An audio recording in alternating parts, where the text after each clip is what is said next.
નમસ્કાર વિદ્યાર્થી મિત્રો, welcome to my YouTube channel. આજે તમે દાખલા જોઈ શકો છો।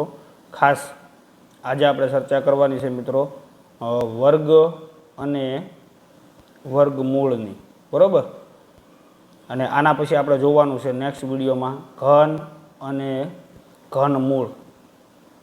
તો ખાસ ધ્યાન આપજો કે ભાઈ વર્ગ અને વર્ગમૂળની અંદર તમને 1 થી 25 સંખ્યા સુધીના વર્ગ અને વર્ગમૂળ ખબર હોવા જોઈએ। પછી ઘન અને ઘનમૂળ જે છે આવતીકાલે એ પણ મિત્રો તમને 1 થી 25 સંખ્યા સુધીના ખબર હોવા જોઈએ, જેથી કરીને શ્રેણી આધારિત કોઈ પણ પ્રશ્ન આપણને પૂછાય, બરાબર, તો આપણને એક પણ દાખલામાં ક્યાંય પણ તકલીફ પડે નહીં, તેનો આપણે ખાસ તકેદારી રાખવાની છે। અહીંયા તમે દાખલા જોશો તો બધા વર્ગ અને વર્ગમૂળને આધારે છે, બરાબર। તો આપણે ચર્ચા કરીએ મિત્રો શ્રેણીની અંદર વર્ગ અને વર્ગમૂળની, બરાબર। તો અહીંયા તમે ખાલી સંખ્યા જોવો ને તો જ આપણને ખબર પડી જાય કે ભાઈ 1, 4, 9 ખાલી જગ્યા 25 અને 36 આ કોઈ સંખ્યાના વર્ગ છે। અહીંયા 1 નો વર્ગ 1, 2 નો વર્ગ 4, 3 નો વર્ગ 9, તો અહીંયા મિત્રો 4 નો વર્ગ આવશે, કેટલો થશે મિત્રો? તો કે 16 થશે। તો અહીંયા આપણો જવાબ આવી જશે 16। ક્રમિક પેટર્ન જોઈ શકો છો, 1 નો વર્ગ, 2 નો વર્ગ, 3 નો વર્ગ, તો હવે કોનો વર્ગ આવે મિત્રો? તો કે 4 નો વર્ગ। એના પછી તો કે 5 નો વર્ગ આપેલો છે, 6 નો વર્ગ આપેલો છે, બરાબર। એટલે આવી રીતે તમે ફટાફટ જવાબ તમે ગોતી શકો છો। એટલે એ જગ્યા પર આવશે મિત્રો 4 નો વર્ગ 16। એના પછી નેક્સ્ટ તમે આગળ જુઓ તો વર્ગ અને વર્ગમૂળની અંદર મિત્રો ક્રમિક પ્રાકૃતિક સંખ્યા, ચડતા ક્રમમાં, ઉતરતા ક્રમમાં, બરાબર, એકી સંખ્યા, બેકી સંખ્યા, આ બધું તમારે આમાં મિત્રો વિચારવાનું છે। તો હવે અહીંયા આપણને આપેલા છે મિત્રો 144। તો 144 જે છે તમે વર્ગ પાકા કર્યા હોય તો તમને ખબર હોય કે ભાઈ 12 નો વર્ગ છે। પછી 121 એ મિત્રો 11 નો વર્ગ છે। તો 12 અને 11 તો હવે કેટલા આવશે મિત્રો? તો કે 10। 10 નો વર્ગ કેટલો થાય મિત્રો? તો કે 100। તો આપણો જવાબ થઈ જાય 100। એના પછી નેક્સ્ટ તમે આગળ જોઈ શકો છો 9 નો વર્ગ 81। એના પછી 66 જે છે એ 8 નો વર્ગ છે। એના પછી 49 જે છે એ 7 નો વર્ગ છે।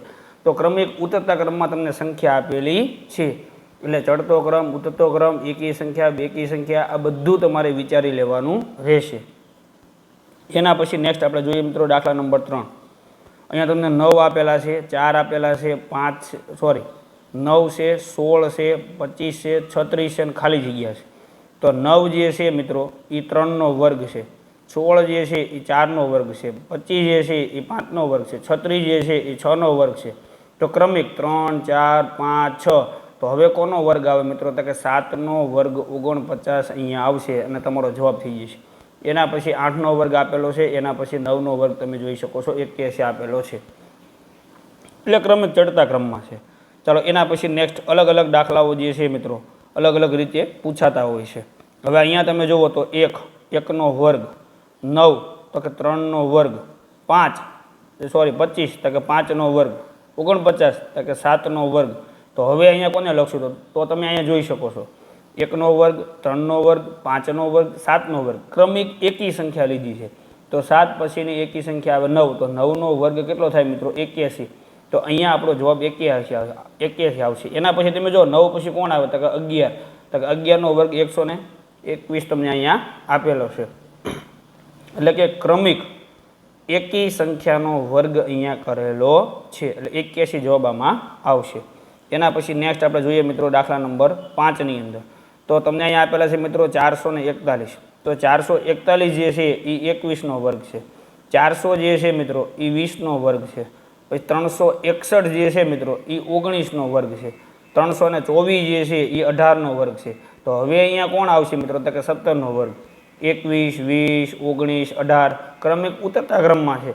તો 17 નો વર્ગ કેટલો થશે મિત્રો? તો કે 17 નો વર્ગ થશે 289।